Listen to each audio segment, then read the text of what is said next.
మొన్ననే కాదు, చాలాసార్లు అడిగారు. ఋతుస్రావం ఉన్న రోజుల్లో మేము బలలో చేయి వేయొచ్చా, బైబిల్ తాకచ్చా? నీ శ్రాద్ధమేం కాదు. ఋతుస్రావానికి దీనికి లింక్ ఏంట్రా బాబు?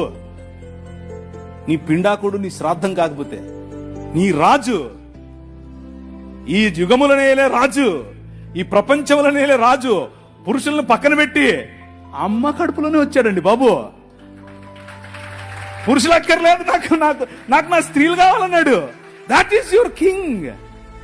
పాపయోనుల్లో పుట్టినవారు స్త్రీలు అని భగవద్గీత చెప్తుంటే, పాపయోని కాదు, పవిత్రమైనటువంటి దేవుడు పెట్టినటువంటి వ్యవస్థ అని చెప్పి అదే యోనిలో నుండి బయటకు వచ్చాడు. అర్థమవుతుందా మీకు?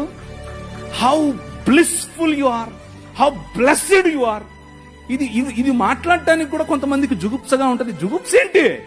మా అమ్మ కడుపులో నేను అలాగే వచ్చాను. మీకు అర్థమవుతుందా? అది పరిశుద్ధమైనటువంటి. నన్ను ఒక ముస్లిం సోదరుడు అడిగాడు, ఏం దేవుడురా మీ దేవుడు? ఇలాగే అన్నాడు, ఏం దేవుడురా మీ దేవుడు?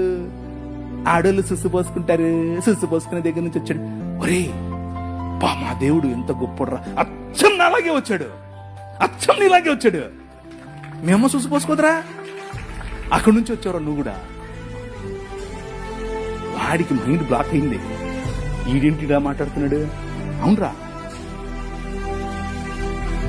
నా దేవుడు అచ్చం నాలాగే ఉండాలనుకున్నాడు, అచ్చం నాలాగే పుట్టాలనుకున్నాడు, అచ్చం నాలాగే బతకాలనుకున్నాడు. కాకపోతే తేడా ఏంటో తెలుసా?